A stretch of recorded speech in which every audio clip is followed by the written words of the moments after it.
diversité d'outre-mer. Ça veut dire que moi, je ne suis pas à Paris, je viens de l'outre-mer. Et je suis venu ici pour soutenir le mouvement qui, depuis plusieurs semaines maintenant, se fait jour dans l'outre-mer. C'est quelque chose qui pour nous était annoncé et prévisible.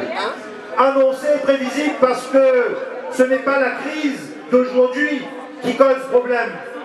Vouloir ramener le problème qui est posé aux Antilles aujourd'hui en Guadeloupe, comme il sera posé demain à La Réunion, eh bien c'est faire un raccourci trop rapide que de le mettre sur le dos de la crise. Le SMIC, chez nous, il est égal à la métropole depuis seulement quelques années, mais le coût de la vie, il est cher depuis des dizaines d'années.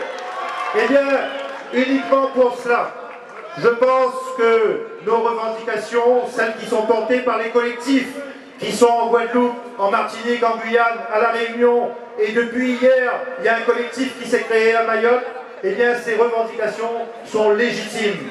Depuis 60 ans que nous sommes devenus des départements, eh bien nos économies n'ont pas beaucoup changé, même s'il y a eu énormément de changements. Mais le différentiel entre la vie ici, en France métropolitaine, et la vie chez nous, en Outre-mer, eh bien il est resté toujours le même. Le taux de chômage est important, les problèmes de logements sociaux sont importants, les coûts de la vie sont importants. Et les élus, depuis des années, le répètent, le disent au gouvernement, nous sommes écoutés ou entendus, ou pas écoutés, selon la version. Mais ce qui est sûr, eh bien, c'est qu'aujourd'hui, eh bien, l'outre-mer se réveille. J'avais eu l'occasion de dire il y a quelques années, lorsque l'outre-mer uni se lèvera, eh bien, les choses changeront. Et nous sommes aujourd'hui, j'en suis persuadé, à un moment historique de notre histoire, de l'histoire de la France, de l'histoire de l'outre-mer français. Les choses vont pouvoir changer parce que lorsque le peuple est uni, eh bien, on est obligé de nous écouter. Alors aujourd'hui, moi je suis fatigué d'entendre les comparaisons. Et je dis non, nous n'arrivons pas à la main tendue. Non, nous ne coûtons pas plus cher que n'importe quel Français. C'est faux. L'outre-mer est riche. Nous sommes riches et nous apportons beaucoup à la France. Nous apportons beaucoup à l'Europe. Les chiffres parlent d'eux-mêmes. Lorsque l'on sait que la France est la deuxième puissance maritime mondiale grâce à l'outre-mer, l'outre-mer apporte 98% de la surface maritime française. Lorsque l'on sait que s'il n'y avait pas la Guyane, il n'y aurait pas de base spatiale française et européenne. Lorsque l'on sait que l'outre-mer à lui tout seul apporte à la France plus que la moitié de toute l'Europe réunie en termes de biodiversité, eh bien je dis que nous n'arrivons pas les mains vides et notre histoire, elle est là et personne ne pourra nous l'enlever. Est-ce qu'il viendrait à l'idée de quelqu'un de poser la question combien d'argent on verse aux Français de la Creuse? Combien de subventions on donne à tel ou tel habitant de métropole? Alors, il faut arrêter avec ces comparaisons.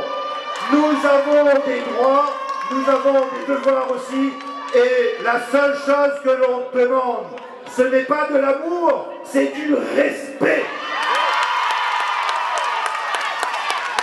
Lorsque l'on sait que pour la continuité territoriale, je n'en veux pas aux Corses, ils sont 230 ou 260 000, on leur donne 185 millions d'euros.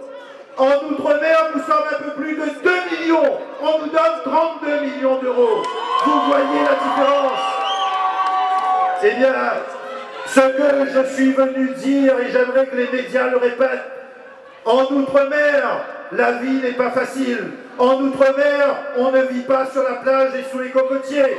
En Outre-mer, on travaille et on aimerait que tout le monde ait un travail. Si nous avons des taux importants de RMI, ce n'est pas par choix personnel. Les RMI n'ont pas choisi d'être RMI. S'ils avaient du travail, ils travailleraient, c'est évident. Alors, aujourd'hui, les choses peuvent changer. Grâce aux manifestations qui se tiennent en Outre-mer, grâce aux manifestations ici de soutien aux populations ultramarines, eh bien, nous sommes persuadés que les choses peuvent changer. Le président de la République a fait un certain nombre d'annonces, notamment celle des États généraux. Eh bien, nous allons nous investir dans ces États généraux, mais ce que nous espérons, c'est que ça ne soit pas seulement une grand-messe et que les décisions soient déjà prises. Ce qu'il faut, c'est que véritablement, pour une fois, on nous écoute. Il faut que les décisions soient prises au plus près de ceux qui sont concernés. C'est-à-dire qu'il faut arrêter à ce que toutes les décisions soient prises ici à Paris, mais il y a beaucoup de décisions qui peuvent être prises sur place, et il faut qu'elles soient prises sur place. Alors, mesdames, messieurs, mes chers amis, je ne peux que vous remercier pour le combat qui est mené aujourd'hui aux Antilles, pour le combat qui sera mené demain dans d'autres territoires d'outre-mer, parce que le combat n'est pas terminé. Au-delà des annonces qui ont été faites, il faut maintenant concrétiser les choses. Il faut que nos populations voient le résultat de nos combats. Et je le répéterai une fois en créole réunionnais, nous les pas plus, nous les pas moins, respecte-nous.